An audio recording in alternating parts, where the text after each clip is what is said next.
Welcome back to News and Views right here on your home of humanitarian journalism, Salam Media. And this hour of News and Views is sponsored by Africa Muslims Agency. Africa Muslims Agency, a beacon of hope to communities for over 35 years in Africa and beyond. And with that being said, we'll be shifting our eyes now to Afghanistan. Where on the third anniversary of their return to power, the Taliban celebrated with a grand parade at the Bahram Air Base. Once a symbol of their adversaries' military presence, the event highlighted their achievement in strengthening Islamic law and establishing a new military system. But notably absent were any discussions of the severe hardships facing the Afghan population, with unemployment high, humanitarian needs unmet, and international recognition still elusive. The Taliban's focus was on presenting a united front to the world while sidestepping the pressing issues confronting everyday Afghans. To help us unpack the significance of this anniversary and its implications for Afghanistan's future, we are joined by Dr. Abdul Hai Qanit, a Kabul-based expert on foreign policy and international relations. Dr. Qanit, thank you so much for joining us. Welcome to Salam Media. You're welcome. I'm so happy to be here talking to you about Afghanistan. I think first and foremost, let's focus on the that grand parade at the Bahram Air Base, and how significant that event was in terms of the internal and external political messaging of the Taliban 3 years after regaining power of Afghanistan. Since the August 15, 2021, this is the second parade that is happening in Afghanistan by the government of Islamic Emirate of Afghanistan. When they came first, one of the main issues that they were facing was the military of Afghanistan. The military infrastructure has been destroyed of the previous government by the Taliban when they took power in Kabul. So they have to show that the military infrastructure in the past 3 years, the advancement in this field. And this is what we have seen, that now almost 200,000 military personnel that the Defense Ministry of Afghanistan has. This parade was managed by and organized by the Defense Ministry of the Islamic Emirates of Afghanistan. So this is one of the political messaging that they want to show to the world. Infrastructure in Afghanistan. Afghanistan is no more a vacuum of the formal defense forces. This is one of the messaging. The second was that they want to show to the world that they're acting as a government because they're facing the issue of recognition. So they want to show to the world that they have a military infrastructure, they have a political leadership that is on one platform together, and that's why they are government. They have to be recognized. So this power show was solely, I think, destined to show specifically the military apparatus of the Islamic Emirate of Afghanistan. And of course, it has its own sensitivities, because all these equipments that were used in these yesterday's parade were taken by Taliban from the American government, from the United States, and many other countries who were allies of the Americans in NATO in Afghanistan for the past 20 years. So I think this was the main messaging that I wanted to convey.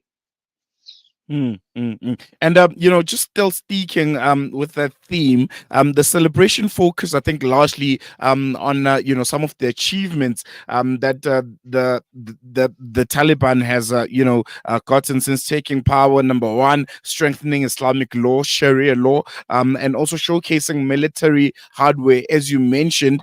But there's still other challenges on the ground that, as a government, the Taliban still needs to focus on. We spoke about the high unemployment rate, the humanitarian needs that the people of Afghanistan are still grappling with.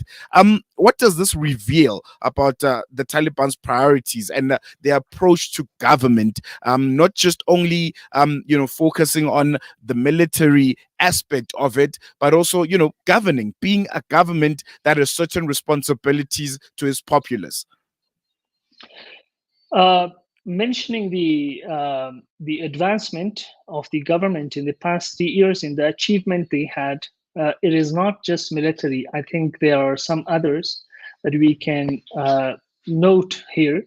The first one would be the economy of Afghanistan. Of course, it has been contracted after the withdrawal of the United Forces from Afghanistan, since there is no aid coming from those countries like they were coming in the past 20 years.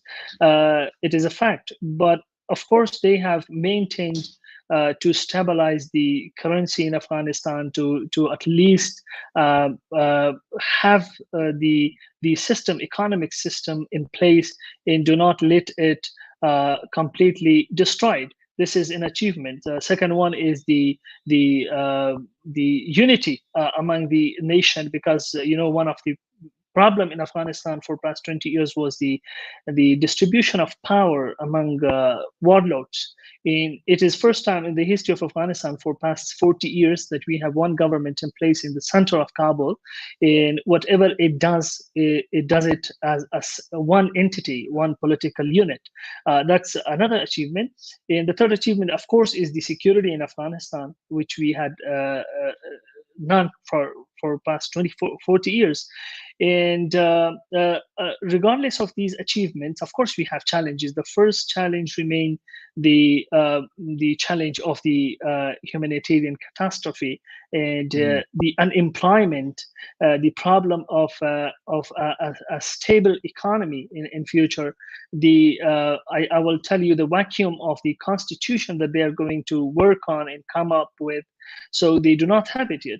In also a permanent government, because this government, may that this is a caretaker government. We call all the Mm, ministers caretaker ministers or interim ministers.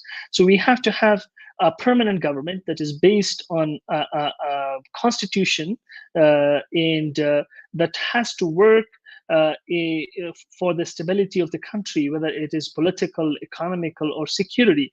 So of course there are achievements and there are some challenges that remains, and it has to be worked out. I think if the government takes these challenges seriously, it would be able. The government has this potential to be able to have achievements, because when we look at the foreign policy of Afghanistan, of course, the Western powers in the leadership of the United States has fought in Afghanistan for 40 years, and there are no formal relations between the current government and the Western powers. But of course, there is. When we see the world order changing, the China rise in the Russia in the region around us is in a good terms with the current government. So there are potentials of regional connectivity, of good economic advancement, of economic achievements, but it has to be worked out.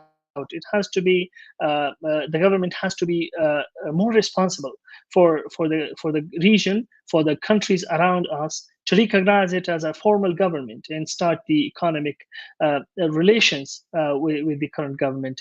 That might be one of the I would say potential that the government has, but mm. it has to work on it. Mm. I want to focus on international relations specifically. I think you made some really good points. Because right now the status quo is no country officially recognizes the Taliban as a legitimate government. Although you mentioned that there are other countries, particularly in the east, that have warm relations with the Taliban. That struggle to have countries, whether in Africa, in the north, in the east, to recognize the Taliban as an official government. How much of that presents itself as a challenge? And is it a challenge that the Taliban is working on aggressively, and to try and to be recognized as a government that is running Afghanistan? Of course, this is one of the major issues for the Taliban and for the government of Islamic Republic. Since they're coming back to Kabul, the messaging they want to convey to the world is that they want good relations with the rest of the world, not just the Eastern countries, but even they said they are open to have good, positive relations that is based on the mutual respect with even Americans, They say we fought against Americans because they invaded our country and they occupied this land. Since there is no occupation for the diplomatic relations, they're open to everyone. So when we see this messaging is so positive, even they're offering their major rivals, or I would say the major enemy for past 20 years, to come back with diplomatic bags and have your embassy open it. And they have regular contacts with the American ambassador in Doha, Mrs. Karen Dicker, and they work on humanitarian issues only. So I think it will take time for them to be translated into political and economic spheres. For now, the contact between the current government of Afghanistan and the European countries is only humanitarian. And I must say that when we see the world is changing, of course, you're right that there is no formal recognition from any government. But what I see in the region is, I would say, a positive engagement with the current government that might be translated in the near future into formal recognition. We see the Chinese government, one of the Security Council members, has accepted the credentials of the ambassador that was being appointed by the Islamic Emirate. This gives a specific this gives an indicator of recognition. We see that the process is going on.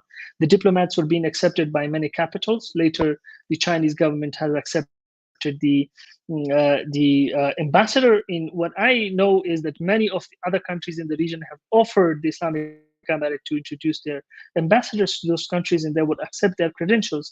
So I think there is less left after the credentials acceptance in the way of formal recognition. But of course, this poses an issue, and it has to be worked out. But one point I have to emphasize on is that the government of the Islamic Emirate is not an ordinary government that came into power, just like we see in other countries. In the process of democratic elections, a government changes and another comes. But here, everything is being collapsed from the past government, and it is a revolutionary government that came into being. And when we look at the history, we see the government in China, 1949. We see the government in Vietnam in 1985. All of them faced the issue of recognition when they came to take the power by force. And that is what happened in Afghanistan. And I think Americans and the Westerners are only people in the international system who are concerned about this kind of the I would say the taking of the government. But Chinese, Russians in the Central Asian countries, in region around like Iran, in some in the Middle East, they do not care much about this kind of taking of the government. They just see how much responsible this government is, how is the military apparatus, how they control the territory, how they control the population, and how it is proceeding. And once they are sure, just like they are, we see Chinese and Russians have developments in diplomatic relations. I think they would have more sophisticated relations in the future.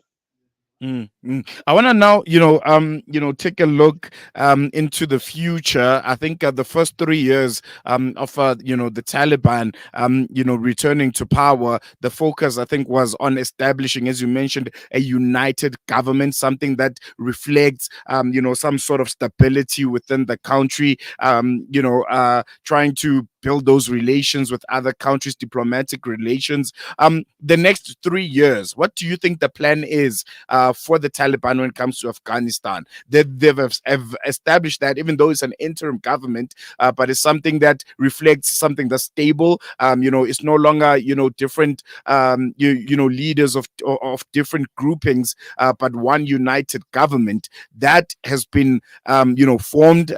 Is starting to look like there's some sort of direction when it comes to governance. There's ministers that have been appointed, though interim, but the next 3 years, what is the plan for Afghanistan when it comes to the Taliban and how they'll be running the country? Because 4 years in a democratic government, there would be elections after that.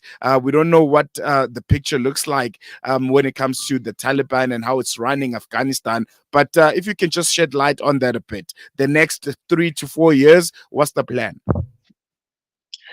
You're very right, but let me give you a little bit more of the background. For past 3 years, Mm, since the previous government completely finished, it was a vacuum of security, of economy, of humanitarian aid, of everything, foreign policy and everything, because a new phenomenon has come to power that has to introduce its foreign relations, its economy, its political structure, its security apparatus. And that needed some time. For past 3 years, one thing happened that they have established a security system. All the security institutions have been established well. That's why there is relative security in Afghanistan. Second is the economy. They're actually establishing the foundations of economy, which is difficult for them without recognition. There are a lot of challenges, but they try to establish a foundation in base for the economy.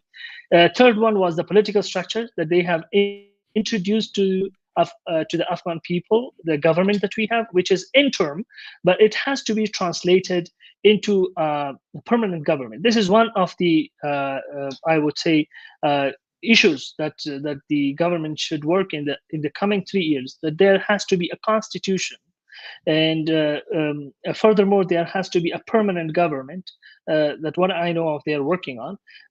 Third one is for in the coming 3 years, they have to solve the issues with the Western powers in the region to be diplomatically recognized, and also the economy. When we see the unemployment, when we see the problems that the government is facing, they has to come up with a solution. So I think for past 3 years, or let us give them one more year, in the 4 years, they would be able to establish the foundation of the government. After mhm. that, just like you mentioned, it is one term of a democratic government. After that, they have to come up with the developments of these sectors. For example, the foundation, the work of foundation will be finished in the 4 years. This is what we expect.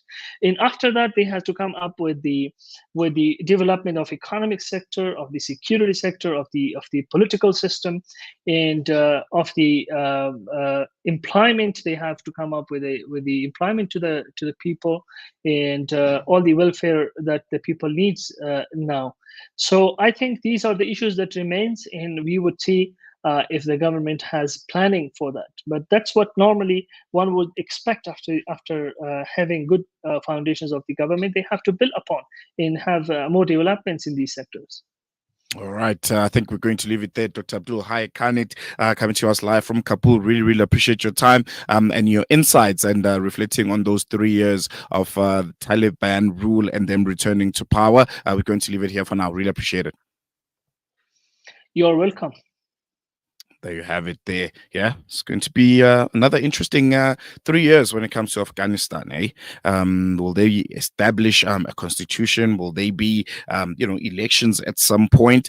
Because I think the first 3 years were phases of rebuilding and trying to fill that vacuum of power that was left after that occupation from the United States came to an end. So I think the next 3-4 years, I think it would be time now to establish something that resembles a democratic government. Elections, political parties, the growing of the economy, trying to establish diplomatic ties with countries all across the world, having ambassadors in different embassies across the world. So if you think the first 3 years of the Taliban rule was difficult, well, the next 3 years is going to be even more difficult, particularly, for the citizens of the country who are facing high unemployment rates, humanitarian needs that have been unmet, and a lagging economy that is at this point non-existent, and it's relying solely on aid, which is no longer coming from the Western countries and the United States of America. We're going to take a quick break. When we come back, we'll be having our hashtag Heard on Air,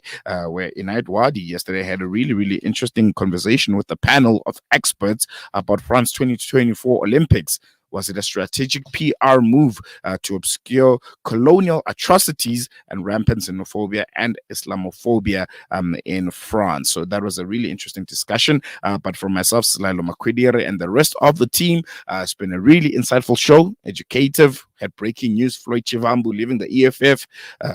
We touched a bit on the city of Johannesburg and its trajectory, with Dada Morero. They're poised to be the new mayor. And we spoke to the Flow Stella Handala, which is making sail to Gaza. So really insightful, really educational. It was fun as always, but we're going to leave it here for now. See you again next week, Wednesday, on our edition of News and Views. Tomorrow night, Wadi comes back, and he'll be with you for the next 3 hours of the show. But from myself and the rest of the team, it's goodbye.